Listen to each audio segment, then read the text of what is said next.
സംസ്ഥാനത്തെ ഓണക്കിറ്റ് വിതരണം ഇന്നു മുതൽ ആരംഭിക്കും.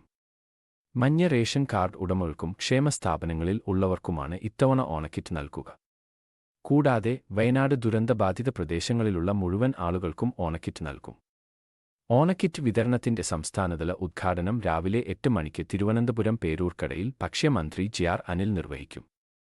റേഷൻ കടകൾ വഴിയാണ് ഇത്തവണയും ഓണക്കിറ്റ് വിതരണം നടക്കുന്നത്. ക്ഷേമസ്ഥാപനങ്ങളിലെ ആളുകൾക്ക് നാളെ മുതൽ ഓണക്കിറ്റ് നേരിട്ട് എത്തിക്കും. ചെറുപയർ പരിപ്പ്, പായസം മിക്സ്, കശുവണ്ടി, മുളകുപൊടി, മഞ്ഞൾപ്പൊടി, മല്ലിപ്പൊടി തുടങ്ങി തുണിസഞ്ചി അടക്കം 14 ഇനങ്ങൾ ഉൾപ്പെട്ടതാണ് ഇപ്രാവശ്യത്തെ ഓണക്കിറ്റ്. ക്ഷേമസ്ഥാപനങ്ങളിലെ താമസക്കാർക്ക് സെപ്റ്റംബർ 10 മുതൽ ഉദ്യോഗസ്ഥർ കിറ്റുകൾ നേരിട്ട് എത്തിക്കും. ക്ഷേമസ്ഥാപനങ്ങളിൽ താമസിക്കുന്നവരിൽ 4 പേർക്ക് ഒരു കിറ്റ് എന്ന രീതിയിലാണ് വിതരണം ചെയ്യുക. മുൻ വർഷങ്ങളിലേതുപോലെ സംസ്ഥാനത്തെ പൊതുമേഖലാ സ്ഥാപനങ്ങൾക്ക് പ്രാധാന്യം കൊടുത്തുകൊണ്ടാണ് കിറ്റിലെ ഉൽപ്പന്നങ്ങൾ നിശ്ചയിച്ചിട്ടുള്ളത്.